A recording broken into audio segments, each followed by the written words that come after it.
26वें आईनी तरमीम के हुकूमती मुसवदे के निकात सामने आ गए हैं। जियो न्यूज़ के मुताबिक हुकूमत का मुजवज़ा आईनी तरमीमी मुसवदा 12 सफ़ात और 24 निकात पर मुश्तमिल है। मुजवज़ा मुसवदे के मुताबिक नए आर्टिकल 191A में सुप्रीम कोर्ट में आईनी डिवीज़न का क़याम शामिल है।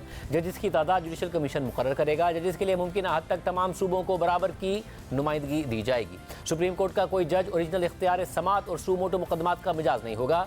सुप्रीम कोर्ट का कोई जज आईनी अपीलों या सदारती रेफरेंस की समात का मजाज नहीं होगा। सू मोटो ओरिजिनल जुरिस्डिक्शन की समात और फैसला आईनी डिवीजन का 3 रुकनी बेंच करेगा। सदारती रेफरेंसेस की समात और फैसला भी आईनी डिवीजन का 3 रुकनी बेंच करेगा। आईनी अपीलों की समात और फैसला आईनी डिवीजन का 3 रुकनी बेंच करेगा। सुप्रीम कोर्ट में आईनी डिवीजन के दायरा इख्तियार में ज़ेर इल्तवा केसेस और नजरसानी दरख्वास्तें मुंतकिल होंगी। चेयरमैन जॉइंट चीफ्स और सर्विसेज चीफ्स की दोबारा तकर्री या तौसी के कवानीन को आईनी तहफ़्फ़ुज़ हासिल होगा। इसके लिए आइन में नए 8वें शेड्यूल का इजाफा तजवीज़ किया गया है। आर्टिकल 243 में नई शेख 5 का इजाफा किया गया है, जिसमें तरमीम के बगैर इन कवानीन में रद्दोबदल नहीं हो सकेगा। मुजवज़ा मुसवदे के मुताबिक आर्टिकल 175A के तहत जुडिशल कमीशन के मौजूदा अराकीन बरकरार रहेंगे और 4 अराकीन पार्लियामेंट शामिल किए जाएंगे। कमीशन के 1/3 अराकीन चेयरपर्सन को तहरीरी तौर पर इजलास बुलाने की सदा कर सकते हैं। चेयरपर्सन 15 दिन में इजलास बुलाने का पाबंद होगा। इजलास न बुलाने पर सेक्रेटरी को 7 रोज़ में इजलास बुलाने का इख्तियार होगा। आर्टिकल 179 में तरमीम तजवीज़ की गई है, जिसके तहत चीफ जस्टिस की मुद्दत ज़्यादा से ज़्यादा 3 साल होगी।